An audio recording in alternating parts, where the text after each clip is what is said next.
Okay, everybody, welcome back to the Uncommon Man podcast. I'm going to start with a short lib, a bit of content for you, and bada bing, bada boom, this is the Uncommon Man. Josh has got a tan, Rob avoided a driving ban, and I've got a plan.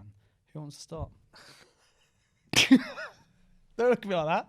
How are we both doing? Josh, you've been on holiday, haven't you? I alluded Was to that the rap? Wait, Was that the rap? You just put me in. You're telling everyone about my driving history. Yeah. Jeez. Bob famously avoids paying any sort of fines that he gets. No, I just forget. So he forgets. What? So you just didn't pay? You had a fine? No, and Tell actually, the that's not what story. happened. My brother lives in my flat. He rents out our flat, and sometimes my Declaring that income, or sometimes my post still goes All right. to the house, right? Yeah. And I had a letter from the police that came, Right. saying that you basically ran a red, okay? And my brother failed to give it to me in time, so you have 28 days to respond, and so therefore it was like you have to pay £1,000 and you get 6 points on your license. Shit. Yeah. So I then sent off like the letter, appealed, and put like a little like friendly message on top of the form. You're not supposed to write on anywhere else, but I was like, please, my neighbour didn't give me the letter in time, or something like that. And fortunately, they've let me off with a one of those courses. Awareness. Yeah, but I ran the red. It was 0.9 seconds that it was red, so it wasn't like it was too dangerous. I've But got a similar there's a little story lapse. about Yeah. getting off with it, but I think mine's probably a bit too extreme, and if I tell it, I could get handed. Okay. So I'm not going to tell it. save it. God, I'm gonna. And put Josh, you in you've been on next time. holiday? I've been on holiday, mate. I've Where'd you been go? snorkeling in the Red Sea Lovely. in Egypt With the family, or was just with the your family. wife? Well, with my wife and 4 of the kids.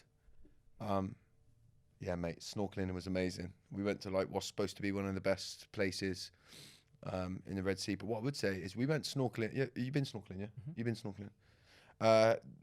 We snorkeled in Mauritius about 5 years ago, and this one's supposed to be way better, but it was a lot more grey, mate. It's changing. Climate change, man. Yeah, but proper, like, wow, noticeable it was how grey it was.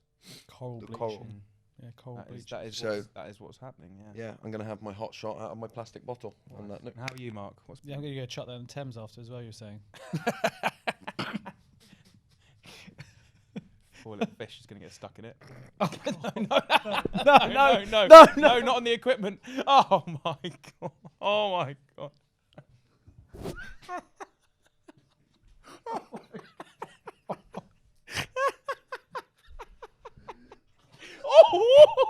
Oh my god. Sorry, Josh. You're right. I think we've got an incident here. Oh. It's a hot shot. It's a hot ginger because that made the difference. Speaking of hot gingers, Keep going. Ever the professional. go on without me. Leave me behind. Yeah, Hey, Josh, what I'm are we gonna fine, do? mate. You know what you need, mate? Clear those sinuses. You know what that is? Bit of Olbus oil. Stored, my god! that's stored emotion, mate. Get it all out. Right. Yeah, I thought he was as well. I thought he was joking, but no. We'll leave that in. No. Yeah. Don't worry about the vomit on the floor. We can deal with that. We've all dealt with worse than that. It's a hot shot. Right. You get yourself sat down, mate. You need to have a look. Do you know what you need to do? Is a few deep breaths. You need a few deep breaths. Just get yourself settled. You've ran here. You fell up the stairs. You've been violently sick on the You know podcast the thing about- floor. Let me have a look. Okay, apart from the tears in your eyes. How do I look? I came out of the tube station. Oh. It's a hot shot. Oh, it's burning, man. It's burning so bad. Oh my god. Oh, this is A-class content, this is. Oh god. Oh, God. Where do we go from there? Right, Reset. right. We haven't got much time now. No. So, obviously, what I like about this podcast is it's... anything goes. No. We obviously go from person to person and just simply ask what's been coming up for you. And I like that because it actually opens up any possibility to talk about anything, really. I actually did a bit of journaling this morning. I was like basically that was like the question, and it kind of really got everything out there. It's a good sort of leading. I can't look at you without laughing at. I feel like I've had a night on the town. Yeah. It's strange because I actually did the same on Sunday. We hadn't even spoken, but I did the same on Sunday. Oh, cool. Preempting what this was going to be. So Nice. it was a nice little exercise. So why don't we kick off with you, Mark, this time? What's Yeah. been coming up for you? So now I was reflecting on it. The last month since we were last on this, it hasn't been the easiest, but it's actually been a big, I'd say, month of like emotional growth for me. I'll like add some context in a second, but it's probably the first time in a long, long time where emotionally I feel like I'm starting to make some good changes. But there's been like some teething problems with that. One of the things I've come to realise across the last month of kind of, so Rob knows this and probably Josh to a little degree, of like I'm a super sensitive person in that I react quite strongly to just off the cuff comments or scenarios, and I feel them a lot. But what I've come to the realization is actually I don't, especially with the people that are involved, I don't talk about that much. Uncommon Man's been amazing because I get to get some of those off my chest, but with strangers essentially, some of them becoming kind of friends. But I'll talk to other people sometimes about it, but then that's in many ways easier than talking to the person that has upset you or you felt angry towards. And that's been a realization this last month that actually when it's involved someone like that I have a friendship or relationship with, I'll sometimes just keep that in, and sometimes it will dissipate and sometimes it will kind of fester. So on one hand, I've been trying to get better at that, and I've actually done some really good, like forced myself to say something this past month when something's upset me that usually in the past I would have been like, just don't say anything. Like, because I'm so sensitive, some of the things that I react to, even I know are silly, but most of the time I just swallow everything, regardless if it actually is something that like does cause me to be upset. So I've been trying to tread this line this last month of, and I haven't got it right every time. There's been a few occasions where I basically promised myself, okay, this month talk about stuff that upsets you to the person, whoever it is. And I probably tread the line a little bit wrong where I started to talk about everything. And some of the things were so insignificant that it was just I'd created this problem in my head. But actually, I'm now in the place whereby I think I'm starting to get it right. And it's actually really liberating. Because from my perspective, because I'm so sensitive, I've always worried historically about people are going to think you're mental if you like bring up everything that's upset you. But actually, in the grand scheme of things, it's like, it's better for me because it gets it off my chest, and half the time I get reassured or we just have a good conversation about it. So the last month, for the first time, I don't know whether ever, I've felt like, actually I'm like making some good progress on my like personality to a degree. And I've kind of figured out, I know I'm talking a lot here, but I figured out where it's come from and why I've historically done that. Do you mind sharing that? Yeah, that absolutely. So growing up, my dad I'd also deemed to be a highly sensitive person. And so my parents were divorced. My dad, to be open, I think felt a lot of guilt around the divorce, and that guilt manifested itself as anger. And I was a young boy, like my mum was pregnant when they got divorced with me. So growing up, I'm still like very much a mummy's boy, and often like being a 4 or 5 year old kid with divorced parents, didn't really understand. So I'd be like, initially I remember being like, I quite want to spend some time, I don't really want to be, I want to be with mum. Now I get that now being an adult, that must have been hard for my dad to hear, to be like, my kid doesn't want to spend time with me. But the reaction I got from him was like, oh, well then you don't care about me. And there was like a lot of guilt tripping basically. So then I obviously have learned to be like, don't talk about those emotions that upset you because you'll upset dad. And therefore then I feel guilt as well. And that's something I have noticed historically, where if I do speak on those other occasions I have spoke my voice and why something has upset me, I feel intense guilt for imparting my emotions on other people. And that's where it's come from basically, which is like a lifetime of basically just being like, don't say anything that might rock the boat because you might get this reaction that you don't want to hear.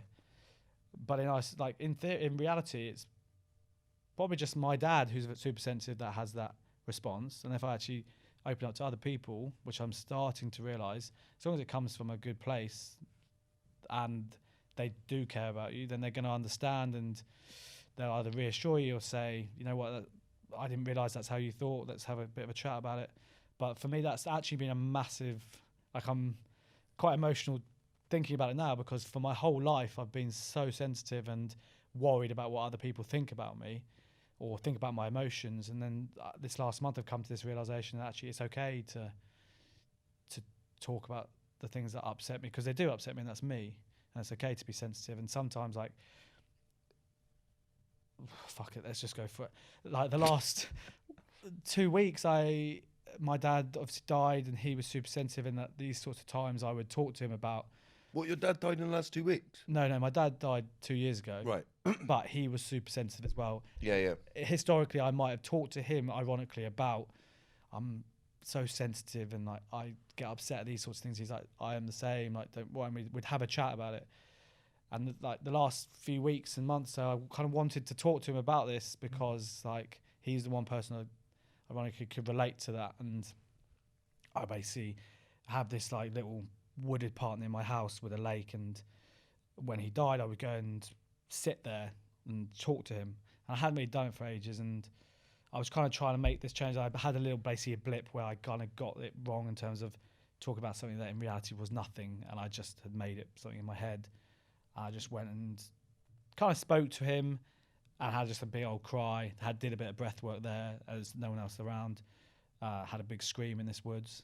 Did you? Yeah, I don't think I haven't told you that, Rob, but just this empty woods, and I was like, I'm just gonna have a massive scream. Anyone, like, there are like surrounding roads and stuff that people might have heard, but it was fucking cathartic, and I felt lighter off the back of that, of just being like, just obviously I didn't get any response as far as I know, but just talking about that, and yeah. Anyway, that's my deep dive for the month. Mate, I love it. I absolutely love to hear it. It's like, it's amazing, isn't it, when you have those, doesn't matter at what stage in your life, whether you say like, I've had this for, 30 odd years or whatever. It's like, it's when you suddenly have that realization, you kind of act upon it and do something about it, like, oh, it's kind of working. Yeah, exactly. It's such a good feeling. And you're talking about people pleasing, right? Yeah, exactly. That's exactly when we talk about people pleasing, you have sort of fed the message that in order for you to be in a relationship with somebody, good relationships come by you. This is the message that you would have heard as a child, like subliminally, subconsciously, or whatever you want to say, is that to be in that loving relationship, you have to sort of abandon yourself and make sure that you don't impose your emotions on anybody, right? And it's always like that'd been a fear previously of like, oh, if I upset them, then they'll basically leave. That was the where it rooted back to my dad. There were times where, to be frank, I had said as a little 4 or 5 year old boy, I just want to see mum, and then I was basically unceremoniously dumped on my mum's front doorstep and was like, fine, be with your mother. And then obviously, you're going to take that on in life in terms of like... It's going to leave an imprint. Yeah, which I probably haven't realised until quite recently, to be honest, of like, oh, that's why I've been like that. So also in my reflections, it's like one of my intentions for 2022 was to like keep building Uncommon Man from a personal perspective. And it's like in a year, I've probably figured out more about myself than I have in the rest of my life, which is like a really cool... From Uncommon Man? As a trigger, I would say. Yeah. Alongside that, I did a bit of therapy, which helped me connect some dots in my behaviour. But not to underplay what we do at Uncommon Man, because we talk a lot about our emotion stuff. But the breath work, again, has... I don't know whether it's like those moments of clarity or like... Because you got 30 minutes, which, to be honest, I should do more of. I very rarely like just have 30 minutes of just doing nothing other than breathing. But those moments have like been so huge for me. Yeah, that and the breathwork, the physical. Yeah, because this stuff gets trapped in your body. Yeah. I think that often sounds like quite woo-woo to people, right? But it's not. Like, emotions are physical stuff, right? It is, and those experiences that you'd have had as a child, you like push them down in your body, and it's almost like the work in the end is beyond rationale sometimes, because some of the things that you experienced happened before your rational part of your brain was even developed. Yeah. So you can't remember them necessarily, but they're in your body. Your body remembers them. Your brain remembers them. Not only does your brain remember them, your brain is developed based on them, right? So there's like this weird To protect you from that pain. exactly. Like it was good that you learned to be like that, so that you could be in a relationship with your dad, Yeah. right? So your brain evolved to that, and the healing work in the end is like understanding that, right? Is realizing actually how I'm not broken. There's nothing wrong with me. I've adapted to the world the best that I could, based on my experiences, and now as an adult, with much more at my disposal, I don't necessarily need to be like that anymore. Yeah. You don't need to people please, and then you can like begin to free yourself from it. And I don't know anybody that's not combated or tackled their people pleasing at first by going the other way, Yeah. right? Which is because that becomes hard, doesn't it? And you Yeah, go yeah, like, yeah. I'm not going to people please anymore, and then you like, if you're not careful, you become a bit of a dick. Do you know what I mean? Because you like, you become almost completely about yourself, and then you start to even up. Yeah, and I'm one of the nicest guys you could possibly meet, so I don't want to go the other way. I'm joking. Have you seen what you just done to me? The pain you just caused me. I wasn't husky when I got He's here. still got it. What's going on with that? It's quite Yeah, it's sexy. quite Yeah, it's husky quite- voice. You could do some like erotic novel like reading audiobooks and stuff. How have you gone there? From Well, maybe that's just what's coming to mind. I don't know. yeah, but I can still every time I talk, I feel hot shot coming up the wrong pipe that it Say went hot down. shot again for me. Hot shot. Ooh. Oh my god. Hot shot. No, so yeah, mate, very Yeah, powerful, wow. like almost just like individual share, really. Yeah. Yeah, well, I thought as I was kind of thinking about what I was going to say, I was like, let's just bring it all to the table today. 'Cause Did you think about bringing it all to the table before or after you wrote that rap? Did you write that rap before you came in here? I you wrote that it rap kind in of my head as I was sat here. it was a distraction from how deep you were going to go. Really. Yeah, Like, yeah, yeah. oh, That's the tool. And also just to come full circle about how still a work in progress about my people pleasing. A little anecdote from earlier on today was Rob said had a nice haircut, which I was pretty pleased with it now how it looks. Rewind about 4 hours. What, you've had your hair? I've had my haircut. Oh, right. Rewind about 4 hours ago. I don't know whether I give off the impression that I really like kind of heavily gelled hair, but it's a habit now that when I go to the barbers, He puts loads of gear he in, basically yeah. like why are you going back? it's a different barber, pleaser. but they all Okay. do the same People thing. pleaser. Yeah, yeah, You yeah. don't want to make him think that he's done a bad haircut on him. Blow dries it, and then I'm like, could I just have a little bit of wax? So I've said, can I have a bit of wax? And then he put basically the equivalent like Brill cream, and then hairspray. Nice. And I had to go straight to a client workshop after that. And I got on the tube and I literally said out loud, for fuck's sake. And I just had to like get my hair. So I haven't quite yet fully worked out to say to other people as well. And that's actually not what I want. Yeah. So it's still working. Barber is a good practice ground for that stuff. Yeah, isn't yeah, yeah. it? It Next time really it's is. going to I can't And remember you the last time I regret went it. to a barber. Oh, what? Do you just do the little side bits? Well, my wife does it. Oh, she Yeah, does it's, it. Oh, it's nice. quite neat round there. Yeah. That's what you It want. just really. does it for you. She does it, mate. Yeah, she's a dog groomer, so it comes naturally. Josh, why don't we? Do you want to save your voice or do you want to go? Or I don't mind going, Go mate. for it, I go feel for it. like I've recovered from Yeah, okay, from good. the catastrophe that a hot was. shot? We've got some cleaning up to do yeah. afterwards. Oh god. The worst part was there was hot shot.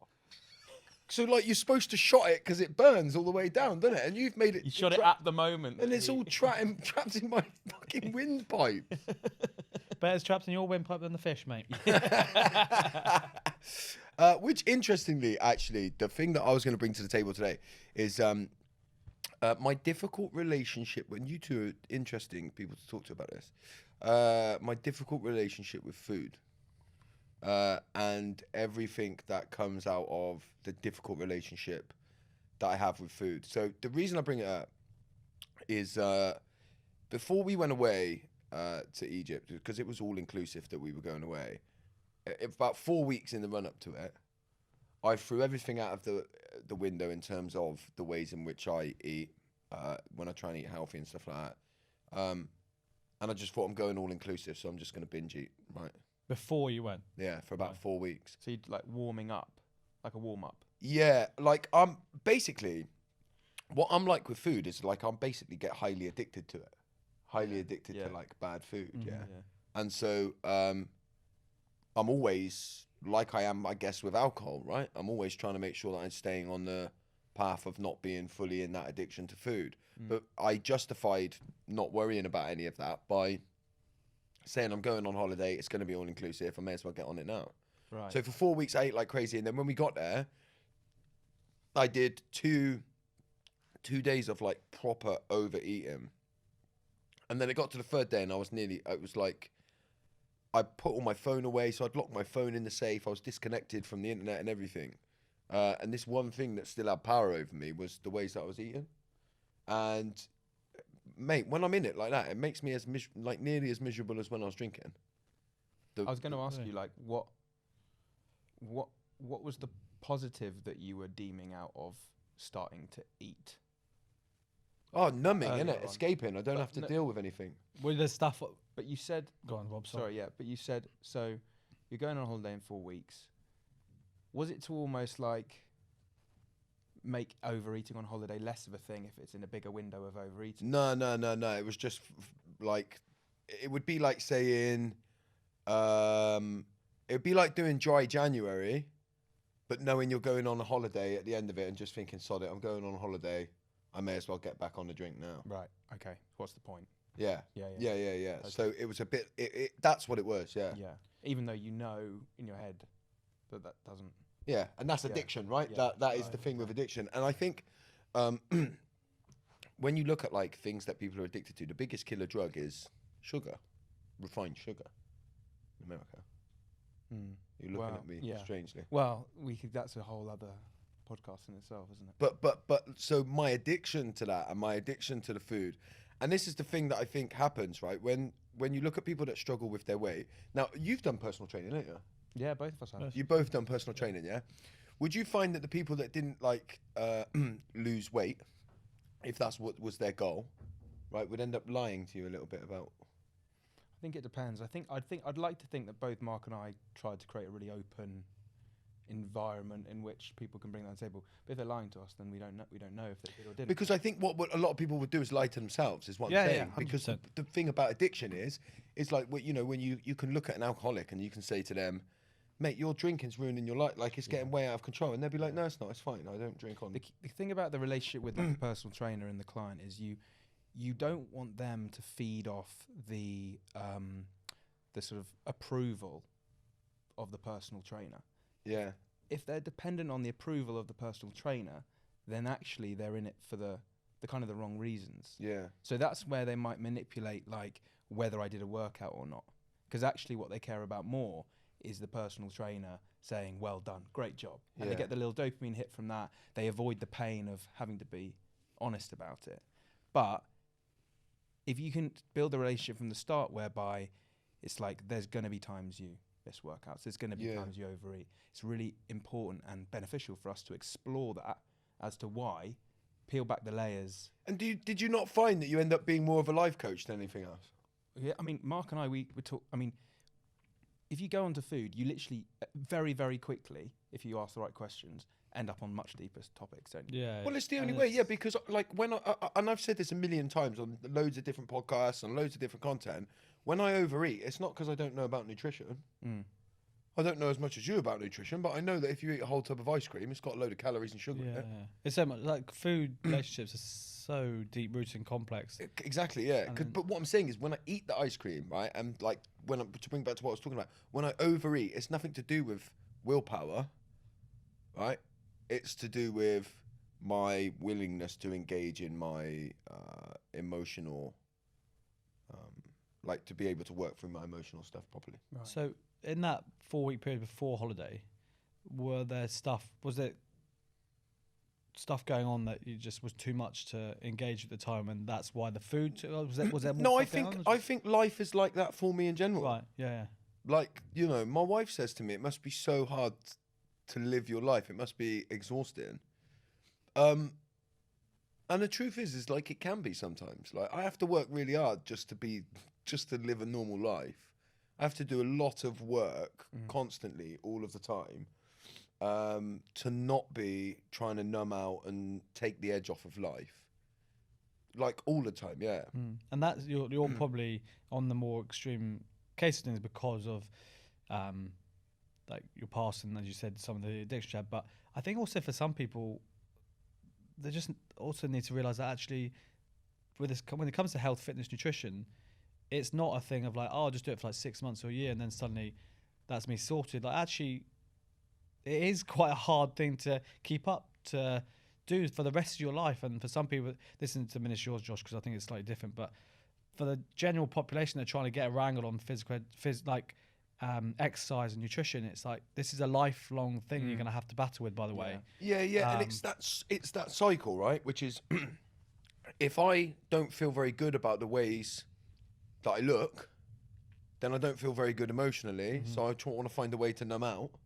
Yeah. But then if I get everything and all in order about the way that I look, and I do my nutrition, and I become almost obsessive about that, then I'm sometimes doing that as a way of avoiding my emotions as well, right? And some of the times that I've been in what would be the best shape is because I'm obsessively hooked on doing that to avoid the ways that I feel. So there's like the way that I look impacts the way that I feel. The way that I feel can have a big impact on the way that I look.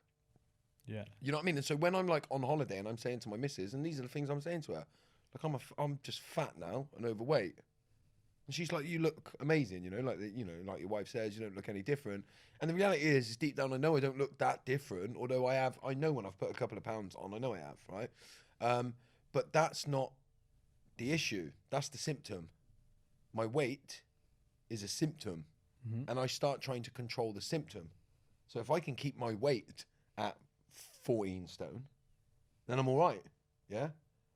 When that's not the reality. It's nothing to do with my weight. I'm using that to try and gain control in my life because I feel out of control somewhere else in my life. Which is exactly what we, in the past when we've done personal training nutrition, is trying to get people to figure out what is that, because there's this fixation on weight, but actually if you can get to the why do you want to do it, or why is weight so important to you, and that's what a lot of people don't have a hold on yet. They don't have a understanding of and that. Actually focusing on the numbers can actually be a really negative thing to do. Yeah. Really, and as we all know, like it's like the fixation on the scales or the fixation on the size dress or whatever it might be. It's like your happiness will come. How many on Saturday nights? How many dresses have you worn? More than you might. But you think like, okay, well then I'll be feeling good once I hit that milestone, and then you kind of don't let yourself feel good in the meantime. Yeah. And so it's like, what can I do? How can I train? How can I eat, which is enjoyable but also healthy? And it's like, for me with food, I have or alcohol more so, I have to remind myself the feeling that I have after it. I have to try and remind myself of that feeling before. So it doesn't happen every time, but I've noticed that if I have 2 or 3 drinks in an evening at home, often I'll almost feel the same feelings later on in the evening as like a bit of a hangover. Yeah. Because I don't want to drink anymore. So what happens is the alcohol starts kind of being metabolized, sort of leaving your system, whatever, and you do start to almost feel a bit of a hangover. Yeah. So I'm like, actually, what was a nice feeling during probably only the first drink is immediately leaving my system. So as long as I can surf the urge of having that first drink and just having a nice tea instead, replacing the habit, basically, I actually realise I feel so much better, because I then feel like I've won. I then feel like I've cut the system in, and that's cut the corner of the system. Like I see a lot of things on online yesterday for Halloween and that, and there's a lot of like different types of nutritionists, personal trainers, or whatever, them types of people online saying, if you want to have a treat today, have a treat, right? But for me, it's not about me worrying that if I had a load of sweets last night that I'd put weight on, because I don't worry about that. That wouldn't worry me. It's the same as it is with, I'm the same with refined sugar as I am with alcohol, which is, if I'd have had loads of sweets yesterday, I fucking wouldn't have stopped today. So I'm better off just having none, and staying free from things like refined sugar.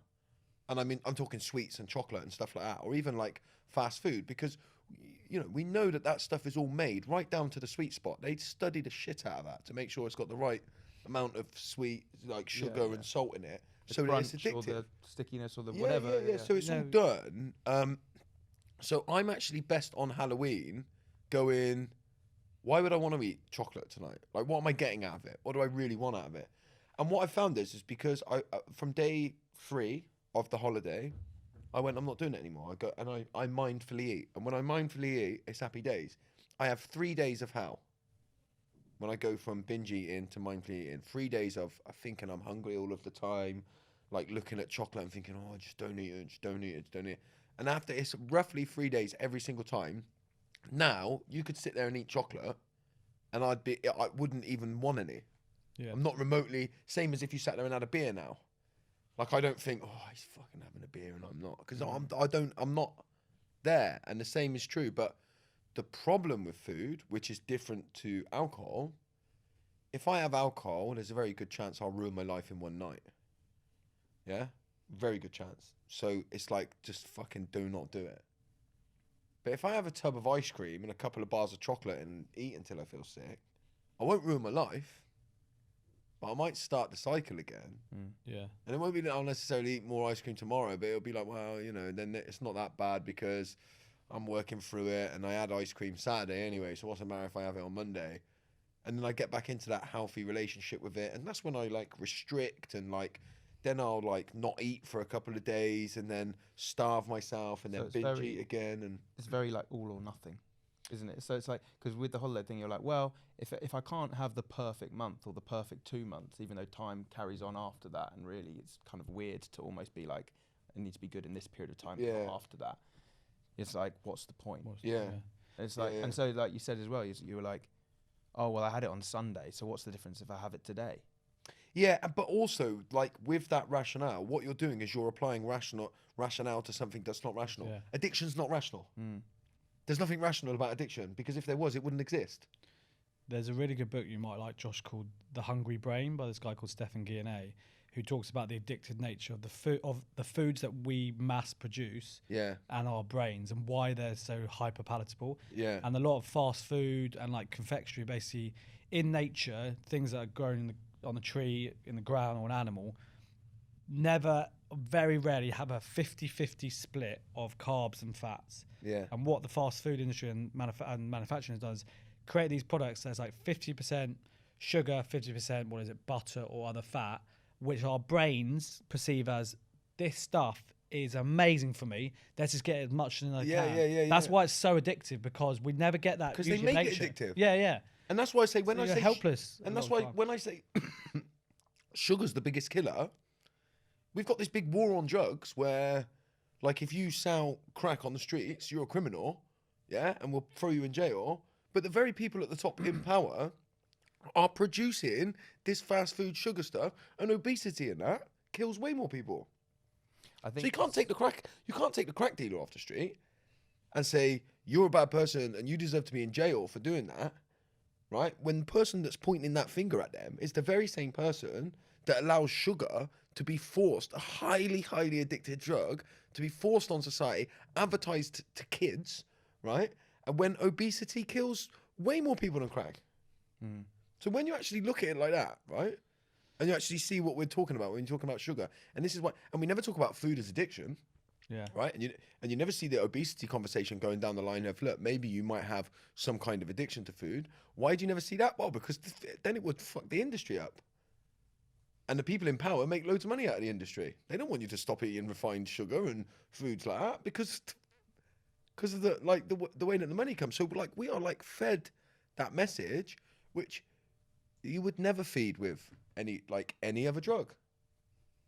Do you see what I'm saying when I say that? It might be that it goes down, eventually gets to the root of, okay, if it has a certain amount of sugar content per gram, blah blah blah, then the packaging. So, you know, like cigarettes. Yeah. It might be that kind of thing. It's like they might actually be like, you'll have packaging restrictions, stuff like that. Because you put at the eye line of kids, you make it really colourful, you put funny characters on it, so it draws their attention and they want to eat it. I even see it from my daughter Frida. She's naturally drawn, of course, to those colourful, you know, sugary snacks. And they're designed that. They're designed it like that, but also, when you have that intense bit of sugar, you do get that little dopamine hit and you do feel that surge of energy and you do have that kind of feeling. So it's not just the design and it is the substance as well. But it's also like I find this really interesting as well in offices where okay, so I used to work in a little office before our business, and there was sort of 5 of us in there. And I sat next to a guy, and he had loads of snacks and stuff that he'd have, but he was very good at having 1 or 2 biscuits a day, and then he'd put it back in the drawer, and then he might have a couple more tomorrow. I wouldn't trust him. I knew the biscuits were there. I could smell them. I could hear them through the cabinet. And all I thought about when I was trying to do my work was there's a biscuit there and I could eat it right now. Yeah. So I don't have willpower when it's right in front of me, really. I have willpower in the shop. Like that's where I have the willpower. It's like I have the line of the house. We keep the food in the house is pretty good. It doesn't mean we don't have snacks in the house every now and again, of course. But I know my willpower's not as good. But I'm not even sure I like the term willpower in this instance, because if we do make it like addiction, that's like saying to an alcoholic who's just quit booze, right? We're going to make sure there's loads of booze in your cupboards, right? You just have to have willpower. Don't go in there. I'm not saying that is the solution for you. That's not what I was saying. No, but if you look at like this food stuff as addiction, and addiction, by the way, is a sliding scale that we all sit on. Right, I believe that. Yeah, right. Nobody is addiction free. We're all addicted to something, and I think food is a big one of them. And you wouldn't put alcohol in the cupboards in my house. Now we don't. We have clean food in the house. We don't buy any chocolate in because if I have there's no point in buying 6 Rocky bars in because I don't go and have a Rocky. I don't have a Rocky bar. I'm not even sure I know what a Rocky bar is. Pathetic, oh, come on, mate. They're the best bars. You kept Rocky caramels as well. But I'm having 6. If I have 1, I'm having 6. Okay. So there's no point but we talk about like willpower, and I see people that I'm sure doing a good work, but like I see people online saying, it's unhealthy to not have sweet stuff in the house. You need to get to a place where you can feel comfortable with it. Not if you're me, man. Not if you're me. This is I've come to the same realization basically. And what I was going to go on to say was that in offices, you have someone was telling me the other day, like, it's really hard in my office because literally there's cakes there all the time, there's treats there all the time, we get these free meals. It's like constant temptation just to consume, as if that's actually what's going to make them feel better and their well-being is going to be better. And it's not. It's making them feel like constantly have this like struggle, this like temptation that's there. If they have it, they feel bad. If they don't have it, they want it. And it's like sending a crackhead to an office, or somebody who's a crackhead. I don't know to use that term, right? But somebody who's been addicted to crack, and having loads of crack on the table, and saying, "Well, get on with your work and stop looking at it if you don't want it." Yeah. And the worst thing about it is that with cakes and stuff, is because the people that eat them regularly are addicted to them because they're trapped in their own addiction of it, right? And so when you don't eat a cake, they get pissed off about it and want to force one down your mouth. Shame you. I've had it. And they say, "What's wrong?" I bet people say to you, "You don't need to watch what you eat." Yeah, you get that all the time. You don't need to watch what you can have 1 cake, right? And you go, well, no, I'm eating healthy at the moment. And it's like, right, because you're holding a mirror up to them, and they know that they're trapped in addiction of eating their cakes. And when you look at refined sugar, and I think people should start looking at refined sugar as a drug, and I keep comparing it to crack because it's bloody as addictive. It is as addictive. And if you look at it as a drug and change every conversation you have around it as if it was crack cocaine and you were talking to somebody who had a crack habit, it changes the way that you talk about everything. You'd never say to somebody who was off of crack cocaine, you lack willpower if you can't have a load of crack in your cupboards at home. Do you see what I mean? I guess it's to do with the speed in which it has an effect on the body. Exactly that. It's exactly that. Not that it's like doesn't have an effect. It's almost certainly going to have effect over 10 years and have a very detrimental effect if you have loads and loads and loads of it. Well, and it can contribute to things like type 2 diabetes, etc. But is that the truth? Or have we normalised the negative impacts of sugar? No, I agree way with that. more than we've normalised. So if somebody's massively overweight on the street, you don't batter an eyelid. Yeah. You look at the average weight in the 70s, you look at pictures of the beaches in the 70s. Yeah. Or whatever. Everyone's in great nick. Yeah. Everyone's in great nick. And obviously it's different now. Because people can live their lives. Society hadn't got them hooked on sugar. People can live their lives however the hell they want. Of course. But I completely agree that it's not made easy for us, is it? It's like, because there's temptation everywhere, whether it's in the office, whether it's in the supermarkets, Yeah. straight from the office. What's the cheapest food out there? It's the shit, fat-filled, sugary crap Exactly. that you can make quickly. Like, that's the cheapest food. For the majority of people in the supermarkets that people have access to conveniently. Yeah. That's why we all need to do what we talked about last time, is go in the woods and hunt our food and grow our veg. And scream, apparently. And scream, yeah. Right, mate. Let's. Yeah, I know we've. Rob. Yeah, Rob. Got you've 5 got- minutes, mate. Nothing You've got 2 more, nothing minutes. less. Summarise. Okay, all right. Last of the pile. We've actually covered some of the same ground. So Crack cocaine, because you were saying. Is it about this about your crack cocaine I've decided to problem? All the crack go you've got all your in on cupboards crack out. cocaine. No, so Mark was talking about acting upon a realization, Yeah. right? And it's in that same theme, okay? And again, it also came from Uncommon Man. Other things as well, conversations with family members, a book I read. But at the end of the last Uncommon Man, I made a decision to do something, which was a big decision for me, basically. And to kind of give you the context of the decision, when we started the business, when we started that day 6 years ago, just a couple of weeks ago, at the time I was running a recruitment company, doing something completely different. We trained up as personal trainers. That was the first qualification we got. Mark also got qualified as a nutritionist. So I was kind of focusing on the fitness stuff. Mark was kind of focused on more on the nutrition side of the business. We were also doing some personal training. So that's 6 years ago, that's when the majority of our sort of personal training, fitness coaching stuff happened. In lockdown, I started to do a little bit more of that. I found it very, very rewarding. I found it really like working with people closely. I'd probably spoke to people almost too much. Do you know what I mean?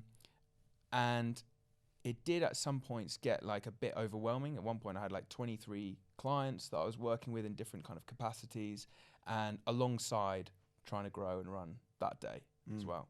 And you've got your WhatsApp going, and you've got different groups and different workouts you got to create, and blah, blah, blah, blah, blah. However, when I had a client that really, that I worked closely with, and they really made progress, and they really, there's nothing better than someone who doesn't have any confidence, doesn't have any self-belief that they can be fit and healthy and strong, and then they get to a point where they're like, I'm fucking doing some cool stuff. I can do press-ups now. I never thought I'd be able to do a press-up. I can do squats now with holding this weight. I never, they have a confidence going into the gym. I really love that, because fitness and exercise for me is it's my complete anchor to everything, like to my mood. It's so important to me. So I love to be able to provide education around that to other people. That being said, the stuff that Mark and I have been building and doing and growing is so exciting as well.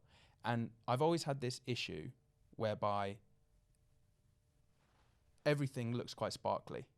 I could kind of, there's a few directions I could go in and be happy in life. And I think that's true for a lot of people. There's a couple of different things you could do. We've talked about acting and different kind of things which have piqued our interest. And Mark's, does his cooking and everything like that. He could run with that and do that as a whole job in itself easily. But you can't do it all. You can't do it all. And there's this story of, which my dad told me, which I then relayed back to him, and he forgot that he told me it. But I was like, that was probably one of the most impactful conversations we had. We talked about this story of this, I don't know whether it's a Buddhist story, or I'm not quite sure, but this guy sitting underneath a fig tree, and he's looking up at a fig tree, and he's deciding which fig he's going to eat. They all look so good. That one's juicier, that one's a bit bigger, that one looks a bit riper, whatever it is. By the time he's ended up making his decision, they've all rotted and died, and he doesn't get to eat and enjoy a single fig. And so I've realised this for a long time, that I need to commit and I need to go all in on a single kind of venture. I was burning out. I burnt out in June last year badly. And at the end of Uncommon Man, after the breathwork, I was like, right, I've got to pull the trigger now. Like, now's the time. Like, now is the time. It's such a critical time for the business. Things are going really, really well. Need to double down on this now. It doesn't mean I will never do fitness coaching again. It doesn't mean but for now, it's the time. So I had the conversations with clients, and I'd been petering it down a little bit over the last few months, but you know, they were hard conversations. I had some really nice messages back and made me quite emotional. But it did feel like the right thing. And so I feel really proud for having done that. And it feels good to having like committing to something. Because I've got this like, I want to learn more stuff, and I want to. But for me, I used to go around different kind of subjects and enjoy variety. But now I want to go deeper in on something and really feel the rewards of going deeper into the next levels of business, of learning, of the subjects that we're kind of talking about. And what's nice is all of that experience helps massively, you know, in all the stuff that we talk about and how we help companies and all the rest of it. So yeah, kind of acting on a bit of a realization from Uncommon Man, really. I literally did it the next morning. Did you? Yeah. So that was me. And I think I know we're kind of short on time now, but to round it off, an interesting thing with Uncommon Man is going to be how we help people to act on these moments of clarity, these moments of these realizations that you have in the breath work. Because it's so, when you're in that emotional state, it feels so pure, it feels so right to potentially do something or have that conversation or reconnect with someone. But when you come out of that emotional state, the risk is that feeling fades and you almost forget about what that was. And why Mark says you journal, guys, like write it down, write down what you thought, write down what you feel. Because only when you act upon it and actually make those changes that you're going to actually benefit from it. Yeah. And also to reflect, like I read my journal for the first time I hadn't journaled for about 4 months. And I looked back to like last year, the start of this year, and you write down these things that you just forget. And to come back to them and actually be able to be like, oh, I did change that, or actually haven't quite made much progress in that. I need to kind of reconnect with it. I'm big fan of writing stuff down. And the WhatsApp group's helped with that as well, I think. It's encouraging. Big I mean, time. it's really, the WhatsApp group's grown as a space, I think, in the last, you know, recently you see the lads opening up more and more in there and sharing. The Which shares today got me so fired up, and the guys who were like, wasn't sure about coming, but the shares in here have made me want to come tonight. Like, because it's hard putting yourself into a group, especially if you haven't come before or you haven't come for a while. Holding yourself a little bit accountable to turn up though, because you know it will be beneficial. It's so good. And them starting to support one another, like us three can only do so much. It's nice for them to, like, we're just there kind of watching to be the part of conversation something as well, you know, for sure, man. Right. Good. Enjoyed this, lads. Yes. This time we'll avoid drinks before we No ginger I won't shots. bring a hot shot to the thingy. That's still hurting. Sorry. Loved it, lads. Look All forward right, to tonight. see you next time.